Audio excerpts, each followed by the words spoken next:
ची नोंद नाही, सरसकट नाही देऊ शकत. आम्ही कुठं म्हणतो सरसकट द्या. आम्ही त्यांचं म्हणणं खरं आहे ना. नोंदी आहेत ना हैदराबाद गॅजेटमध्ये मराठ्यांच्या. एखाद्या गावात 30 मराठी आहेत, त्याचे आता 700-800 झाले. त्या 30ला द्या ना, सरकारी दस्तऐवज ना. आणि त्या 30ला दिल्याच्या नंतर तुम्ही त्याचं आपण काय म्हणू त्याला, ते वंशज आहेत, आम्ही त्यांचे नातलं घेत, रक्ताचे नाते आहेत आमचे, किंवा आम्ही संबंधात आहेत, नातेसंबंधातले रक्ताच्या, आम्ही नातो पण तो कोणीतरी आहेत, त्यांना द्या ना. हरकत काय, सरसकट दंबानी आहे. कारण आता मराठवाडा, पश्चिम महाराष्ट्र आता हैदराबादचं सातारा संस्थानचं गॅजेटियर बसलं तर पूर्ण 25 लाख लोक दाखवलेत कुणबीचे, म्हणजे 2 कोटी पश्चिम महाराष्ट्रातले मराठी आरक्षणात जाते.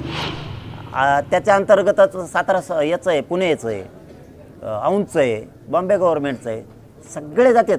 सांगली साताऱ्याचं गॅजेट, कोल्हापूरचं गॅजेट, त्या अंतर्गतच त्या सालाच्या जनगणनेनुसार 1901 नुसार, 1881 नुसार ते 31 पर्यंत, तर 1921 पर्यंत ते 31 पर्यंत हे सगळे एकाच कलमाखाली सगळे बसतात. पश्चिम महाराष्ट्रातले कोणी टेन्शन घेऊ नका, मी आहे ना, गरीब मराठ्याचं कल्याण करतो मी. फक्त आता जी सुरुवात आहे, तुम्ही 1 महिना वेळ त्याच्यासाठी घेतलाय गॅजेटियरसाठी सातारा संस्थांच्या.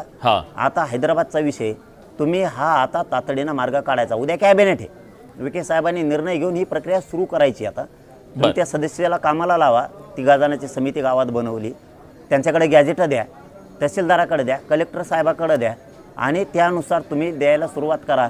पहिले मराठे इथं 30 होते, 40 होते, त्यांना द्या. त्यांच्या नातेसंबंधातल्याला ऑटोमॅटिक मिळतं. सरकारी दस्तऐवज असून देत नाहीत म्हणजे काय येडं समजता का तुम्ही आम्हाला? येडं समजता? 94ला दिलं आमचं आरक्षण 16%, 50%च्या वर 2% दिलं का? पागल समजता का लोकाला? आता तुमची जशी भाषा तसं उत्तर आलं. संयम भाषा. एक मुद्दा याच्यामधला आहे, गॅजेट लागू करा तुम्ही जेव्हा असं म्हणताय, तेव्हा त्या गॅजेटमध्ये जैन समाजाच्या सुद्धा कुणबी नोंदी सापडल्या, ब्राह्मण समाजाच्या कुणबी नोंदी सापडल्या, मुस्लिम समाजाच्या सापडल्या, आणि दुसऱ्या बाजूला बंजारा समाज हा ST मध्ये दाखवला गेला गॅजेटच्या नुसार. त्यामुळे या सगळ्या जाती सुद्धा आता कुणबी ठरू शकतात का? त्या नोंदींच्या आधारे या जातींना आरक्षण देता येऊ शकेल का कुणबी म्हणून? ते मला माहित नाही देता येईल का नाही, पण नोंद आहे, महसुली नोंद आहे, दिलं पाहिजे. गरीब मायक्रो OBC आहे म्हणून द्यायचं नाही का? टपुरे OBCला द्यायचं का? त्या यावल्यावाल्या एकट्याला? गरीब OBC बाकीचे काय चावत आहेत का? त्यांना नाही द्यायचं? लमानेने काय बंजारा समाजाला उसत तोडायचं का? त्यांना नको का लेकरू अधिकारी बनायचे? त्यांची नोंद असल्यावर कसं काय द्यायचं नाही तुम्हाला? तुमची काय मनमानी चालली? तुम्ही म्हणता तसा कायदा? ब्राह्मण समाजाच्या पण नोंदी आहेत. काय नाव ठेवा, ते आमच्या विरोधात आहेत. अरे मग बामणाला दिलं म्हणून काय झालं? ते जर शेती करीत असला त्या टायमाला, त्याची जर नोंद असेल तर द्यायला काय हरकत आहे का? बामणाने घेऊ नये काय? बामणाचे म्हणून काय झालं? ज्याचं आहे त्याला दिलं पाहिजे, या मताचे आम्ही आहेत. आम्ही जातीवादी नाही आहेत. ज्याचं आहे त्याला दिलं पाहिजे. असं कोणावर अन्याय होईल असं नाही केलं पाहिजे कधी. जे आर निघाला त्याला विरोध करायचा. आम्ही नाही केला तुमच्या 54च्या JRला विरोध. आम्हाला माहिती आहे चॅलेंज होतोय तो.